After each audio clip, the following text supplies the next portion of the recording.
Boa tarde, vamos falar um pouco sobre ligações químicas. Eu sou a Naira Alves da Silva, acadêmica do curso de Física. Mas o que são ligações químicas? O que ocorre? Ligação química corresponde à união dos átomos para a formação de substâncias químicas. As ligações químicas acontecem quando os átomos dos eletroquímicos se combinam um com os outros e assim formam um novo átomo. Os principais tipos são as ligações iônicas, que é a transferência de elétrons em uma cadeia de átomos, ligações covalentes, compartilhamento de elétrons entre essa cadeia de átomos, e as ligações metálicas, que são a existência de elétrons livres. As ligações iônicas.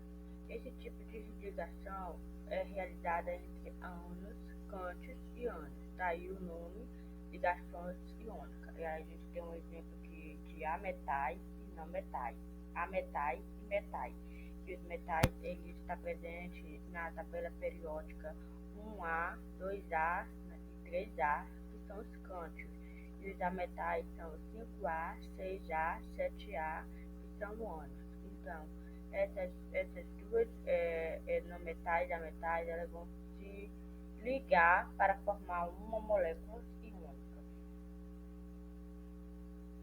As ligações iônicas são as ligações químicas que ocorrem normalmente entre metais e ametais, como foi explicado anteriormente. Nessa interação, os metais tendem a doar elétrons e os ametais a receber.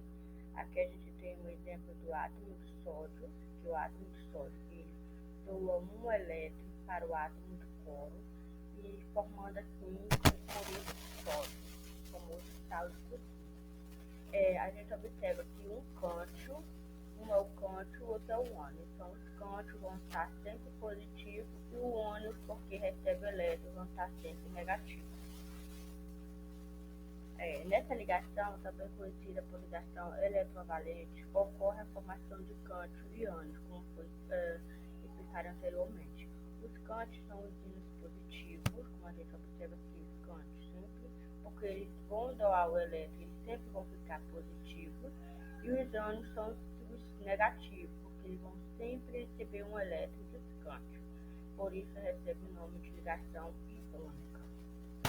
Isso ocorre pois há doação e recebimento de elétrons. Como os elétrons são superpartículas com carga negativa, ao doar o átomo fica positivo e ao receber o átomo fica negativo. Como já foi explicado, né?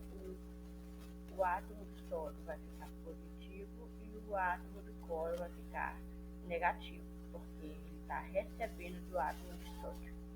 Portanto, as ligações iônicas, um ânion se une ao cântio, formando um composto iônico por meio da atração eletrostática existente entre eles. E as ligações covalentes é a interação interatômica entre átomos da natureza não metálica por meio do compartilhamento de elétrons. A gente observa aqui um hidrogênio que compartilha de 3 nitrogênios, formando assim a fórmula da substância amônio. É um tipo de interação entre átomos que apresenta alta eletronegatividade, ou seja, eleva a tendência de sempre receber elétrons do outro. Aqui a gente trouxe aqui o hidrogênio. O hidrogênio sempre ele compartilha do mesmo elétron na cadeia de H2O, na substância de H2O com o oxigênio, sempre ficando junto, compartilhando o mesmo átomo elétrico. Existe uma ligação covalente entre o oxigênio e cada hidrogênio e uma molécula de água, H2O. Sempre vai existir uma ligação covalente entre um hidrogênio e um oxigênio, como é o exemplo da molécula da água. Cada uma das ligações covalentes contém 2 elétrons. Um elétron vem do átomo de hidrogênio e o outro do átomo de oxigênio, formando assim 2. E sempre compartilha o mesmo elétron, sempre ficando unido. Uma molécula de hidrogênio é uma H hidrogênio com duas moléculas consiste de dois átomos de hidrogênio. Então, a gente pode ver aqui, H2 consiste de dois átomos de hidrogênio unidos por uma ligação covalente. Então, o hidrogênio sempre vai consistir de dois átomos, o oxigênio sempre vai consistir de dois átomos de hidrogênio, formando assim a ligação covalente. Cada átomo de hidrogênio precisa de dois elétrons para atingir o escudo de elétron externo estável. O par de elétrons ele é extraído pela carga positiva de ambos os núcleos atômicos, mantendo sempre a molécula unida. Então, sempre a molécula vai ser unida, ela pode rodar, mas sempre vão ficar unidas, elas nunca vão se desunir. E aqui eu trouxe os tipos de ligações covalentes. A gente tem a ligação covalente simples, onde a molécula de água ela compartilha de dois hidrogênios, formando assim compartilhação de dois elétrons. Aqui o dióxido de carbono compartilha de 4 elétrons, portanto CO2, 4 elétrons. E a gente tem o nitrogênio gasoso que compartilha 6 elétrons na sua cadeia de elétrons, formando assim a ligação tripla. É uma forma bem simples da gente compreender quais são os tipos de ligação covalente. A gente tem os tipos de ligação covalente simples, tem os tipos de covalente dupla e tem os tipos de covalente tripla. Já as ligações metálicas.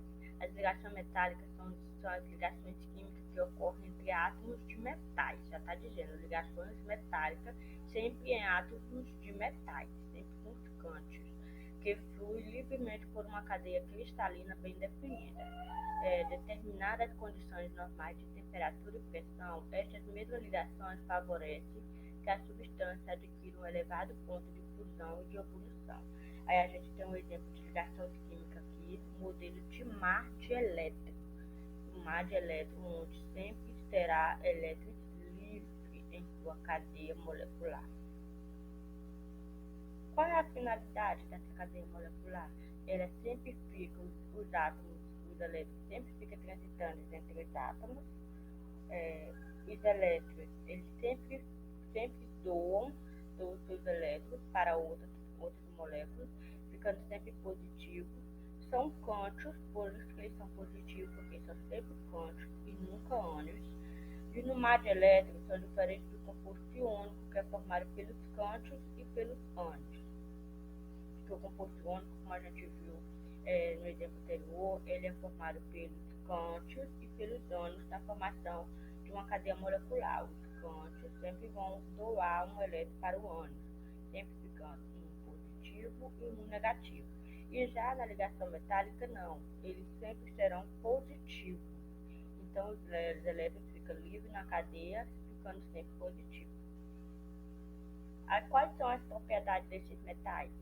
Como elas são estruturadas? Ela tem uma estrutura organizada, sempre no estado sólido. Nas condições ambiente, sempre em condição ambiente, só com exceção do mercúrio, que não se encontra em condição ambiente. São bons condutores de calor e eletricidade, ponto de fusão e ebulição altíssimo, são dúcteis e maleáveis, conseguem esticá-lo e mudá-lo, e tem um brilho metálico, como tem um exemplo do ouro 18, que é um exemplo de metal de ligação metálica. Então, gente, obrigado pela atenção, que essa aula possa favorecer o aprendizagem de vocês e que vocês possam ter gostado dela. Obrigada.